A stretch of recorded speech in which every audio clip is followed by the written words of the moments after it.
고난당하는 자가 있느냐, 저는 기도할 것이요. 또 병든 자가 있느냐, 저는 교회 장로들을 청하여 기도하라고 말씀을 하셨죠. 자, 우리가 인생을 살면서 피할 수 없이 직면하는 것 중에 하나가 고난이죠. 질병이죠. 그러면서 또 우리의 삶에서 가장 많이 우리에게 떠나지 않고 내 생각과 삶을 지배하는 것이 염려와 근심, 걱정입니다. 이거 없는 사람 한 사람도 없습니다. 여러분, 염려, 근심, 걱정 없이 사는 분 계세요? 뭐 물어보나 마나 이건 없습니다. 지금도 아마 이 자리에 앉아 계시면서도 염려하고 근심하고 걱정하는 거 있고 두려움이 있죠. 요즘에는 뭐 아까 초등학생들도 염려가 많대잖아요. 근심 걱정거리가 많다고 그러죠. 요즘에는 우리 청년들이 제일, 학생 청년들이 스트레스가 많은 세대다, 그렇게 이야기를 합니다. 너무나도 힘든 시대를 우리 젊은이들이 살아가고 있습니다.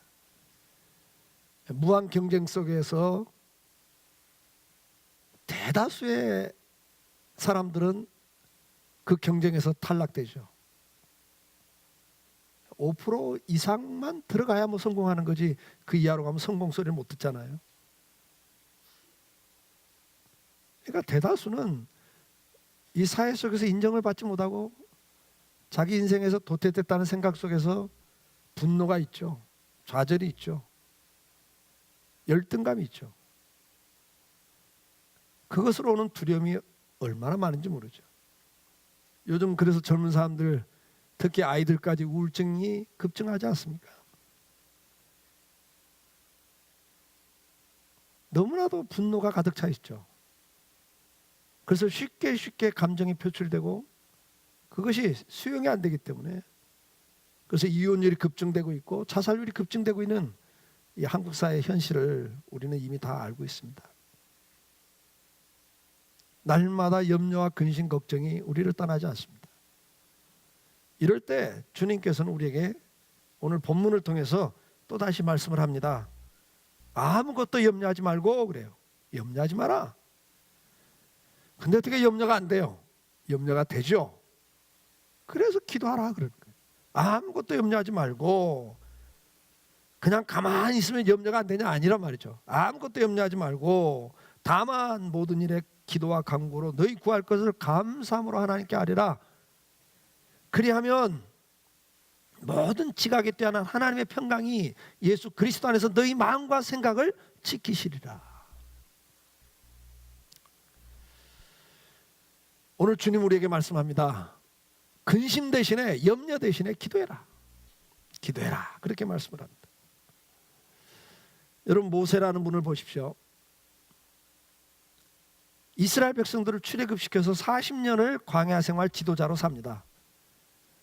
저는 모세라는 분의 생애를 보면 정말 대단한 거예요. 왜요? 400년 동안 애굽에서 살았어요. 그 시간에 대부분이 노예 생활했단 말이죠. 그래서 이때 이스라엘 백성들은 자기 당대의 노예가 아닙니다. 이미 노예에서 태어난 자녀들이 대다수입니다. 어릴 때부터 노예 근성이 젖어 있는 사람들이에요. 한 번도 자기 스스로 자기 인생을 계획하고 살아본 기회가 없고 경험이 없는 사람들이에요. 태어날 때부터 다른 사람에 의해서 지배를 받고 다른 사람이 명령한 것만 따르는 노예였다고요. 노예 근성이 있습니다. 노예는 책임감이 없습니다. 왜? 자기가 책임질 자리가 아니거든요. 책임지면 죽는 거거든요. 그래서 노예 근성의 대표적인 게 뭐냐? 책임감이 없는 거예요. 그래서 노예 근성의 가장 두드러지는 특징이 뭐냐? 원망불평입니다. 자기가 책임을 지지 않기 때문에 항상 책임을 전가하죠. 그래서 그게 나오는 게 뭐예요? 원망불평이에요. 원망불평입니다. 분노예요. 그 억압된 감정이 어느 순간 폭발하면 걷잡을 수 없는 분노로 표출이 되죠. 이스라엘 백성들을 출애굽시켰습니다.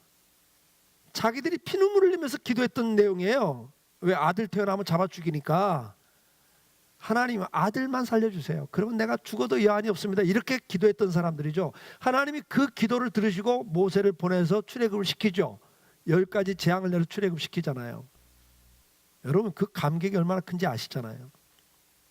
그런데 홍해바다 앞에 딱 가니까 어떻게 돼요? 길이 막힌 걸 딱 보더니 뒤돌아서서 모세 저거 뭐 하는 거야? 왜 우리를 끌고 나와서 죽여? 죽는 것보다 노예 생활이 낫지 이래요. 홍해바다 건너니까 또 어떻게 해요? 또 춤추며 찬성하고 할렐루야 하더니 3일 만에 물 떨어지니까 또 왜 데리고 나왔어? 이러려고 데리고 나왔어? 아니 자기들이 내보내만 주세요. 노예에서 해방만 시켜주세요. 책임감이 없습니다. 모든 책임은 딴 사람이에요. 원망 불평밖에 할 수 없어요. 이 사람들.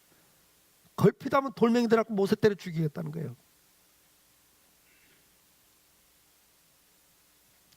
애굽의 군대 채찍 앞에서는 꼼짝 못하던 그 백성들, 말 한마디도 못한 그 백성들이 자기 지도자에게는 언제든 돌멩이들을 던지겠다. 근데 그것도 한두 명입니까? 250만이 넘는 사람들이 그 일을 해요. 그것도 한두 번입니까? 1년입니까? 여러분 40년을 그렇게 해요. 출애굽기 16장 2절에 보면 이스라엘 자손 온 회중이 그래요. 그 광야에서 모세와 아론을 원망하여 그랬어요. 이들이 잘하는 건 원망불평입니다. 출애굽기 17장 2절 백성이 모세와 다투 이르되 우리에게 물을 주어 마시게 하라. 걸핏하면 싸워요. 민수기 11장 4절 그들 중에 섞여 사는 다른 인종이 탐욕을 품매 이스라엘 자손도 다시 울며 이르되 누가 우리에게 고기를 주어 먹게 하랴. 아들만 살려주세요 하던 사람들이 이제는 먹는 것 갖고 원망불평하고 살아요. 이렇게 바뀌죠. 민수기 14장 2절에 이스라엘 자손이 다 모세와 아론을 원망하며 온 회중이 그들에게 이르되 우리가 애굽 땅에서 죽었거나 이 광야에서 죽었으면 좋았을 것을 날마다 껄껄껄 하면서 원망불평밖에 할 줄 아는 게 없는 사람들이에요. 민수기 11장 1절에 여호와께서 들으시기에 백성이 악한 말로 원망하며 저는 내가 모세라면 몇 년이나 버틸까? 그 배신감, 걸핏하면 원망하고 돌로 쳐 죽이겠다고 돌 집어 던지는 그런 그 배신을 당할 때 과연 얼마나 나는 버틸 수 있을까? 저는 1년도 못 버틸 것 같아요. 만약 그런다. 그냥 던져버릴 것 같아. 근데 하나님께서요.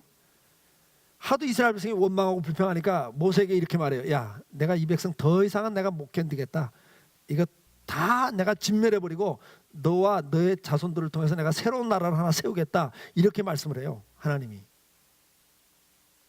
그때 모세가 뭐라고 그래요? 하나님, 이 백성은 하나님의 백성입니다. 이 백성을 멸하시려거든 저를 멸하십시오 이래요. 어떻게 그럴 수 있을까 말이에요. 여러분 우리가 성경에 나오는 인물들을 보면 파란만장한 삶을 다 삽니다. 그들이. 느헤미야를 보십시오. 아버지가 포로로 끌려가서 거기서 자랐습니다. 그래서 그 나라에서 교육을 받고 그 나라에서 자라서 포로 계급으로서는 최고 출세한 장관 자리에 올라갔습니다. 근데 자기 조국의 예루살렘 성이 무너지고 성문이 다 불탔다는 소리를 듣고 가나안 원주민들에 의해서 다 불탔다는 소식을 듣고 너무나 가슴이 아파서 금식을 하고 울면서 기도하기 시작합니다. 자, 이렇게 기도하다 보니까 어느 날 임금 앞에 서는데 임금이 보더니 그래요. 야, 네 얼굴이 왜 갑자기 수색이 있는 것 같은데 무슨 일 있냐 물어요. 여러분 그 시대에 이 대제국의 황제가 네 얼굴에 수심이 있는데 그 말은 뭐예요? 네가 내 앞에 와서 인상 쓰고 있냐 그 말인데요. 이거 잘못하면 죽는 말이거든요. 느헤미야가 기도하면서 그렇게 말해요. 죄송합니다. 근데 사실은 제 조국이 예루살렘 성이 다 불타버렸다고 소식을 듣고 제가 너무 마음이 아파서 얼굴에 수심이 있었습니다. 그래요. 그러니까 왕이 그러죠. 내가 뭘 도와줄까? 그래요. 히스기야가 잠깐 묵상하고 기도하면서 부탁을 해요. 제가 조국에 돌아가서 성을 재건하고 왔으면 좋겠습니다. 그래? 그 얼마 동안 시간 주면 좋겠냐? 갔다 와라 그래요. 그래서 내가 뭘 도와줄까? 그러니까 느헤미야가 말해요. 총독자리를 주십시오. 예루살렘 총독자리를 주시고 그 성을 재건할 수 있는 목재와 석재, 그런 재료를 조달할 수 있도록 주변 나라들 총독들에게 조서를 주십시오. 조달해 주라는 조서를 주십시오. 이런 걸 준비해 가지고 느헤미야가 예루살렘에 돌아와요. 예루살렘 성을 재건하러 한 사람이 돌아왔다 소리를 듣고 이 가나안 사람들이, 옛날에 이스라엘 노예 생활하던 사람들이 이스라엘만큼 잡혀간 사람이, 이 사람들이 다 주인이 된 거예요. 예루살렘 성이 재건되면 다시 자기들이 종노릇하는 신세로 전락하니까 이걸 적극적으로 방해하죠. 예루살렘 성 쌓는 걸 방해하잖아요.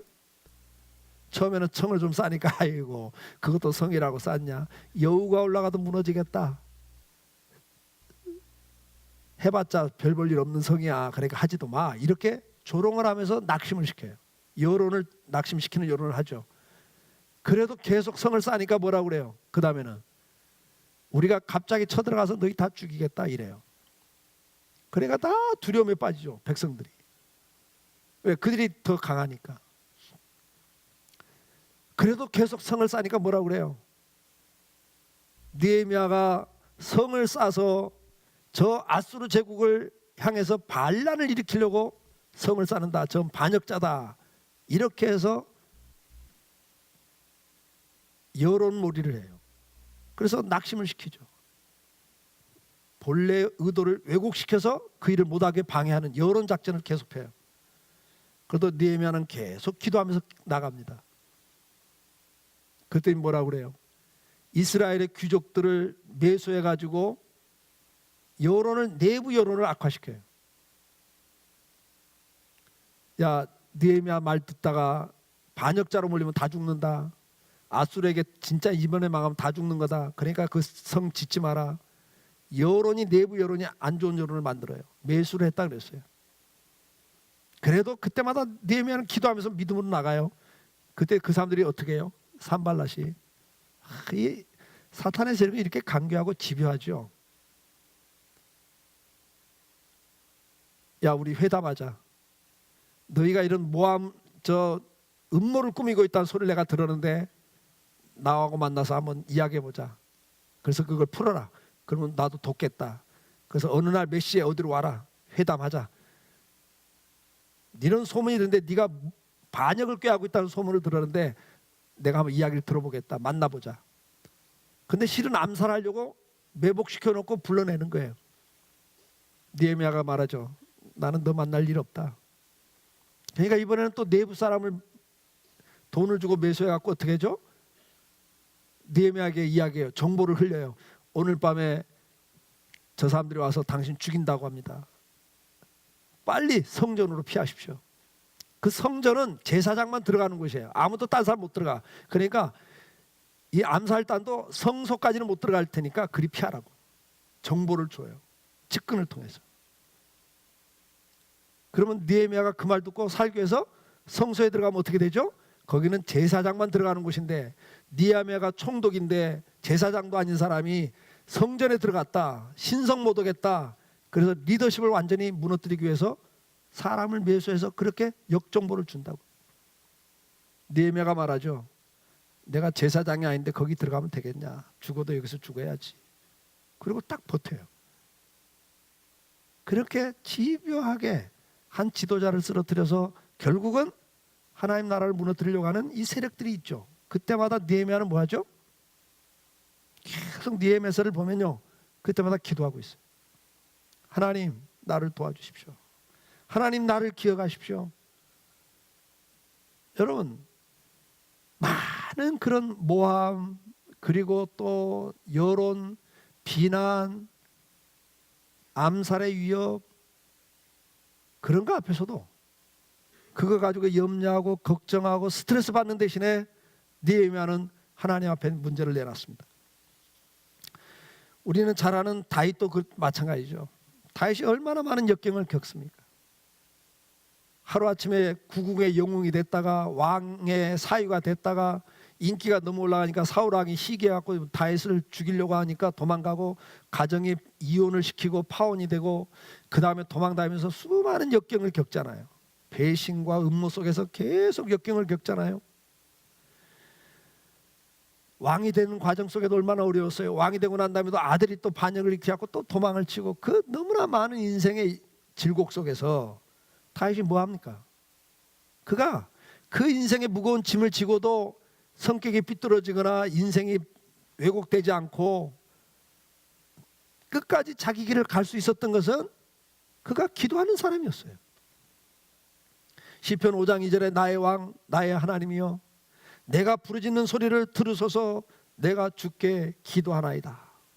12절 1절에 여호와여 도우소서. 경건한 자가 끊어지며 충실한 자들이 인생 중에 없어지나이다.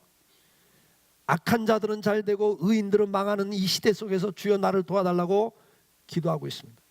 시편 22편 19절 여호와여 멀리하지 마옵소서. 나의 힘이시여 속히 나를 도우소서. 28편 2절 내가 주의 지성소를 향하여 나의 손을 들고 주께 부르짖을 때에 나의 간구하는 소리를 들으소서. 30편 2절에도 여호와 내 하나님이여 내가 주께 부르짖으며 나를 고치소서. 다윗은 그 시편에 보면 계속 그가 기도하는 사람이었습니다.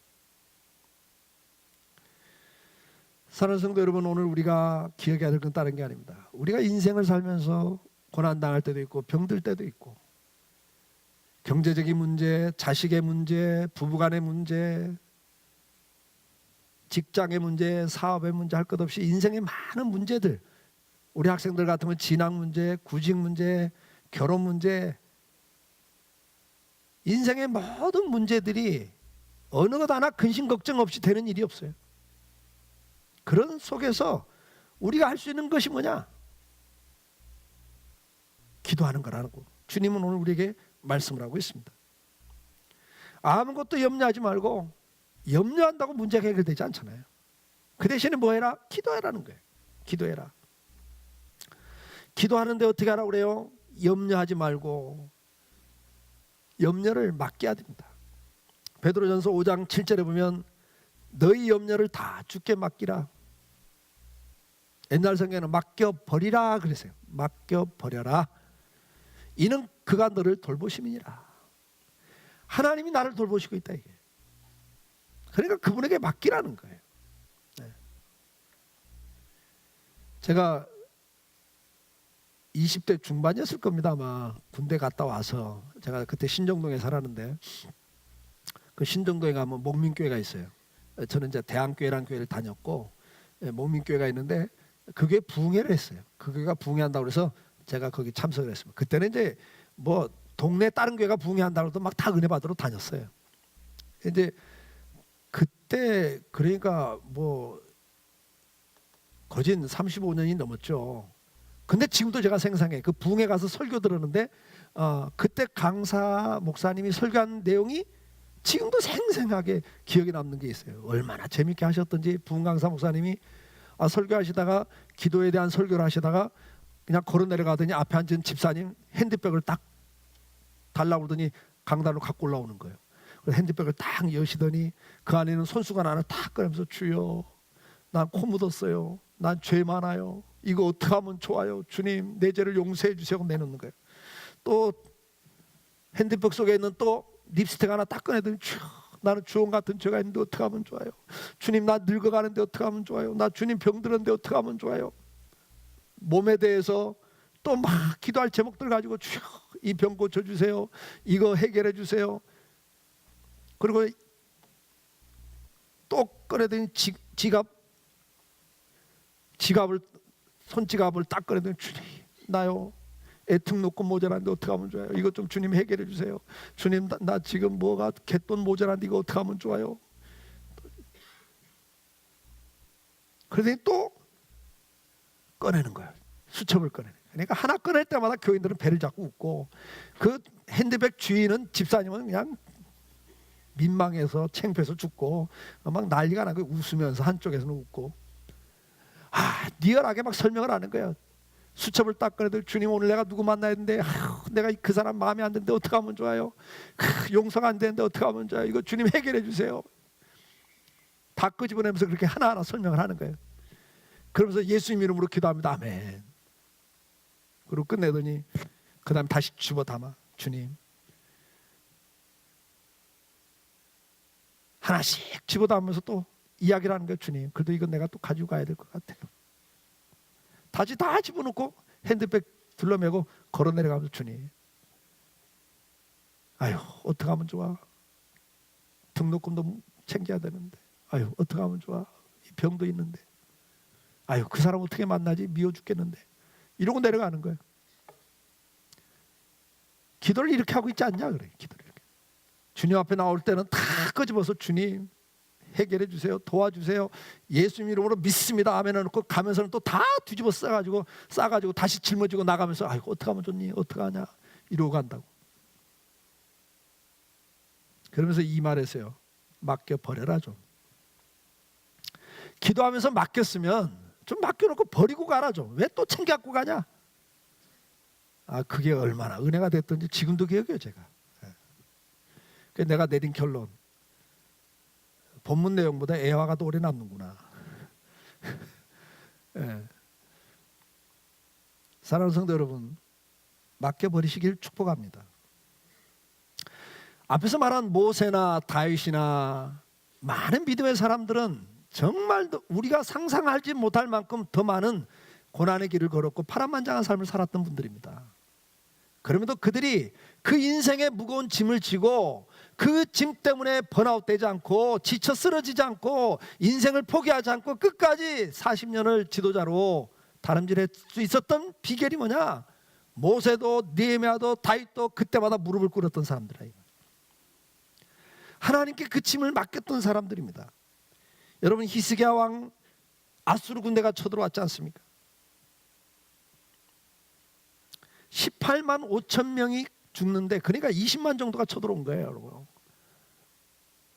주변 9개 나라가 이미 점령 끝났고 이스라엘도 다 점령됐고 이제 수도 하나만 딱 남았어요. 예루살렘 수도 하나만 딱 남은 거예요.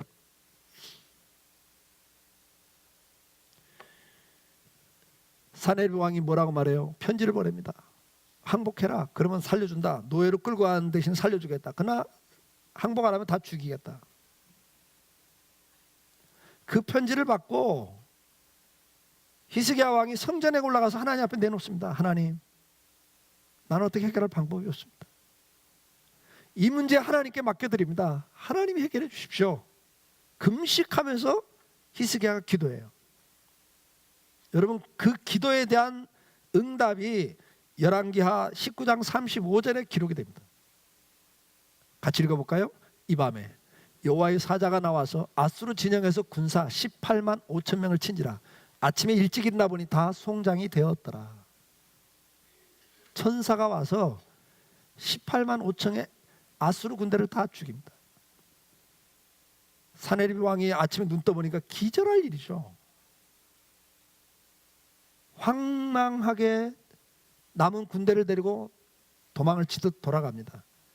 그랬더니 패전하고 돌아오는 왕이라고 그래서 암살을 해버립니다. 반역이 일어납니다. 죽어요. 자기가 권력자인 걸로 알고 그 권력이 하나님부터 온 걸 모르고 자기가 권력자인 걸 하나님을 능멸할 때 하나님이 그를 제거하시죠. 맡기는 것에 대한 성경의 이야기입니다. 마틴 루터, 종교개혁자 마틴 루터는 이렇게 말했습니다. 기도하라. 그래서 하나님이 염려하게 하시게 하라. 참 재밌는 말이, 그렇죠? 예, 기도하라. 그래서 하나님이 염려하게 하라. 네가 염려하지 말고 기도하고 맡겨버려서 하나님이 그거 가지고 염려하게 하라. 오늘 본문에 아무것도 염려하지 말고 다만 모든 일에 기도와 간구로 너희 구할 것을 감사함으로 하나님께 아뢰라. 그렇게 말씀을 합니다. 내가 내 짐을 지고 내가 인생을 걸어가면 번아웃 될 수밖에 없죠. 지칠 수밖에 없죠. 넘어질 수밖에 없죠. 좌절할 수밖에 없죠. 절망할 수밖에 없죠. 그러나 그 짐을 하나님께 맡겨버리라. 이게 맡기는 것이 아니라 맡겨버리세요. 맡겨놓고 그냥 버리고 가세요. 다시 찾아서 지고 가지 마시고. 그러면서 오늘 본문에 뭐라고 그래요? 감사함으로 나가라는 거예요. 감사함으로. 염려 대신에 뭐하라? 감사라는 거예요.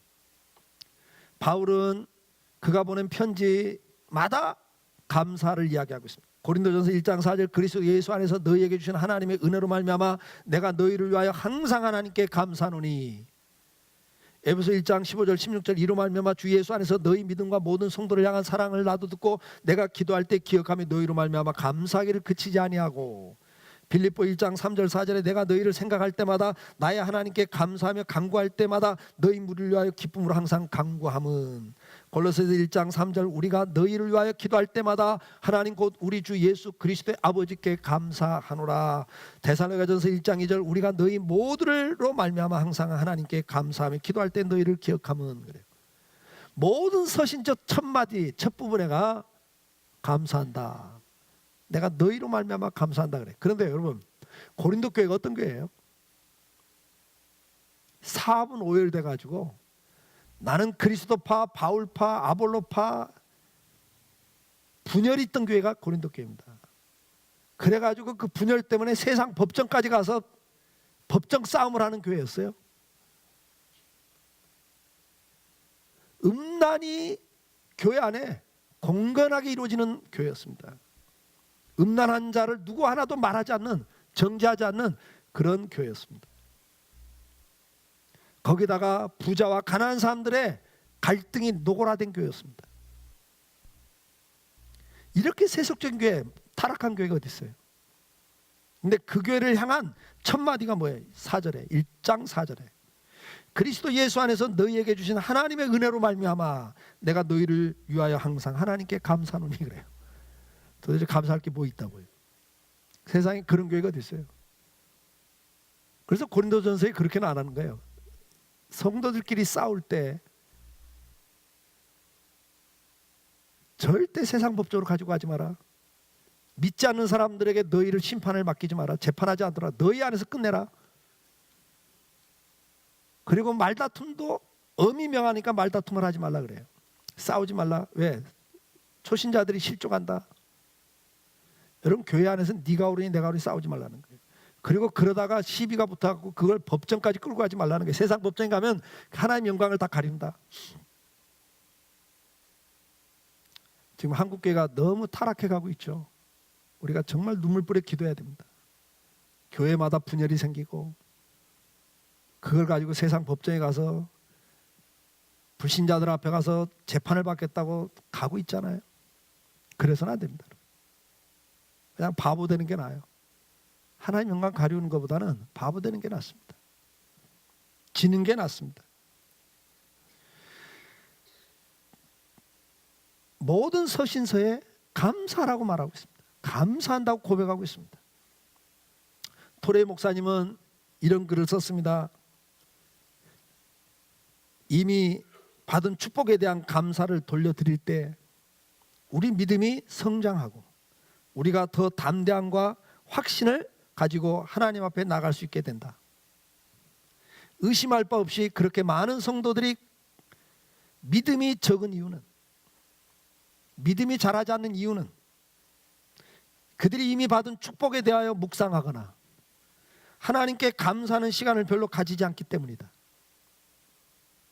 우리가 감사하지 않으면 믿음이 자라지 않는다 그 말이에요. 성도가 이미 주신 기도응답에 대하여 묵상할수록 그의 믿음은 점점 더 담대해지고 우리는 우리 영혼의 깊은 곳에서 하나님에게는 어려운 것이 없다는 사실을 느끼게 된다. 하나님은 능력의 하나님이라는 사실을 믿게 된다 그 말이죠. 그리고 하나님께서는 언제나 우리에게 선하신 분이셨지만 우리는 그것을 생각하지 못하고 너무나 감사하는 시간을 적게 가졌다는 사실을 깨달을 때 우리는 하나님 앞에 겸손하게 우리 죄를 고백하게 된다. 감사는 우리의 믿음을 강하게 하고 더 담대하게 기도하게 만든다는 사실을 고백하고 있습니다. 우리는 염려가 무익하다는 것을 이미 알고 있습니다. 염려함으로 너희 키를 한 자나 더 할 수 있냐? 너 염려한다고 1cm라도 네 키를 키울 수 있냐? 주님 말씀하잖아요. 염려한다고 문제가 해결되냐? 안 된다는 거예요. 염려는 문제 해결이 아니라 우리 몸과 마음을 상하게 합니다. 여러분 정말 염려해 보세요. 스트레스를 받아갖고 근심 걱정해 보세요. 오장육부가 다 상하잖아요. 간에 이상이 오고 위에 이상이 생기고요. 소화도 안 되고 대장도 제대로 분비를 안 하고요. 모든 호르몬 계열이 혼란이 생기고 신경 계열이 다 혼란이 생기잖아요. 극심한 스트레스 받으면 시력이 상해버리고 청각이 상해지고, 그거밖에 주는 게 없어요. 염려가 주는 건. 염려하지 말라고 이야기를 하고 있습니다. 대신에 뭐 하라고요? 그 염려를 몰아낼 수 있는 유일한 처방은 감사합니다. 감사. 그래서 오늘 너희는 염려하지 말고 감사함으로 기도하라고 오늘 말씀하는 거예요. 기도할 때 감사함으로 하라는 거예요. 감사의 능력이라는 책을 쓴 로빌이라는 분은 이렇게 말했습니다. 연구조사한 바에 의하면 계속적으로 감사하는 사람이 자기 인생에 대하여 더 만족하고 있고, 더 낙관적이고, 더 에너지가 넘치고, 더 열정적이다 그랬어요. 계속적으로 감사하는 사람이 자기 인생에 더 만족이 있고, 더 낙관적이고, 더 에너지가 넘치고, 더 열정적이다 그랬어요. 이 말을 반대로 하면 뭐예요? 감사한 대신에 염려하고 근심하고 걱정하고 원망 불평하는 사람들은 자기 인생에 만족이 없습니다. 비관적입니다. 그래서 항상 부정적인 이야기를 합니다. 비관적이 돼버려요. 열정적이지 못합니다. 그들은 더 의욕적이고 더 흥미가 많고 더 기쁜 삶을 살고 있다. 여러분, 원망 불평이 많은 사람들은 절대 즐겁게 못 삽니다. 그리고 뭐라고 그래요? 같이 읽어볼까요? 그들은 위기를 더 잘 관리하고, 더 운동도 많이 하고 있고, 질병에도 덜 걸리고, 잠도 더 잘 자고, 개인적인 목표를 더 잘 성취하고 있다. 그리고 다른 사람도 더 잘 돕는다. 같이 한번 읽어봐요. 그들은 더 관대하고 유익한 사람으로 인식되고, 더 많이 가진 사람들에 대해서도 질투심이 덜하다 그랬어요. 이게 감사가 일상적으로 많이 하는 사람들의 특징이라는 거예요. 조사해 보니까. 여러분, 감사하는 자가 되셔야 됩니다. 우리는 작년 하반기에 감사를 생활하자 하면서 감사 일기를 썼습니다. 하루에 5가지 이상 감사 제목을 써봤습니다. 여러분, 그걸 계속 하셔야 됩니다.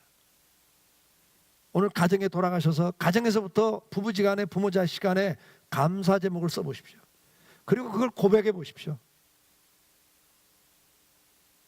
지금 옆에 있는 분에게도 한번 감사 한번 해보세요. 그냥 고마워 그러지 말고 무엇이 고마워 이러셔야 돼요. 항상 그냥 고마워 고마워 그러면 안 되고, 옆에 있는 분에게 한번 해보세요. 뭐가 고맙다고 하실래요?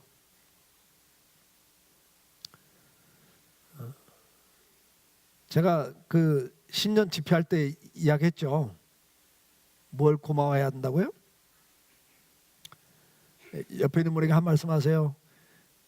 남편 노릇, 아내 노릇, 장로 노릇, 권사 노릇 말하는 거예요. 노릇 못해도 괜찮습니다. 옆에 있는 분에게 시작. 옆에 있는 분 보시면서요. 노릇 못해도 괜찮습니다. 쳐다보면서요. 쳐다보면서요.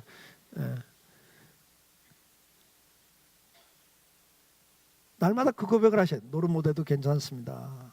옆에 있어 주셔서 고맙습니다. 그 고백을 날마다 하셔야 돼요. 그 다음에는 뭐죠? 제가 애들 이야기 예를 들었잖아요. 자식이 아무리 속을 썩여도 그 자식 집 나가고 나면 더 미친다고. 그러니까 속 썩여도 집에 있어야 산다고. 그러니까 다시 옆에 있는 분에게 속 썩여도 괜찮습니다. 옆에 계셔서 고맙습니다. 아멘입니까? 여러분, 매일 5가지를 감사해 보세요. 여러분, 여러분 삶에 놀라운 역사들이 나타난다고요. 삶이 더 행복해집니다. 더 능동적이고 더 적극적이고 더 열정적이죠. 영육간이 더 강건함이 회복된단 말이에요. 원망과 불평하는 대신에 분노하신 대신에 감사하시기를 바랍니다. 여러분, 찬송가에 보면 받은 복을 세어보아라는 찬송이 있습니다. 가사가 참 좋습니다. 세상 모든 풍파 너를 흔들어 약한 마음 낙심하게 될 때 내려주신 주의 복을 세워보라. 주의 크신 복을 네가 알리라. 받은 복을 세워보아라. 크신 복을 내가 알리라. 받은 복을 세워보아라. 주의 크신 복을 내가 알리라. 여러분, 정말 우리가 세상 풍파가 나를 흔들어서 내 마음이 낙심하게 될 때 그때 뭐 하라고요? 하나님이 내게 주신 은혜를, 복을 기억해 보라는 거예요. 그거 생각해 보라는 거예요. 그러면 지금까지 하나님께서 얼마나 많은 은혜를 내게 베푸셨는가, 그걸 깨닫게 될 것이고 그 은혜에 감사하게 될 거라고 고백하고 있는 겁니다. 오늘 우리가 인생길에서 고난도 당하고 병도 만나고 근심 걱정할 수밖에 없는 염려거리를 날마다 달고 살 수밖에 없는 인생길에서 그 염려와 근심 걱정 때문에, 스트레스 때문에 여러분 인생의 상처와 낙심과 좌절, 원망, 불평, 그리고 남을 향해서 그렇게 내가 된 이유를 딴 사람한테 전가시키면서 비판하고 비방하고 분노하지 말고 그때 뭐 하라고요? 그때 기도해라. 하나님 말씀이에요. 인생의 문제 앞에 기도해라. 기도할 때 어떻게 기도하자고 그랬죠? 맡겨버리는 기도를 해라. 믿음으로 맡기는 기도를 해라. 맡겨 버려라. 버려라 단어를 꼭 기억하십시오. 맡겨 버리고 그 다음에 우리는 뭐 하자? 대신 감사함으로 기도해라. 감사함으로 기도해라. 여러분, 감사를 회복하심으로 여러분 인생길에서 다시 한번 찬송과 소망과 기쁨이 있기를 주의 이름으로 축복합니다. 승리가 있기를 축복합니다. 우리 다 같이 일어나 찬송하시겠습니다.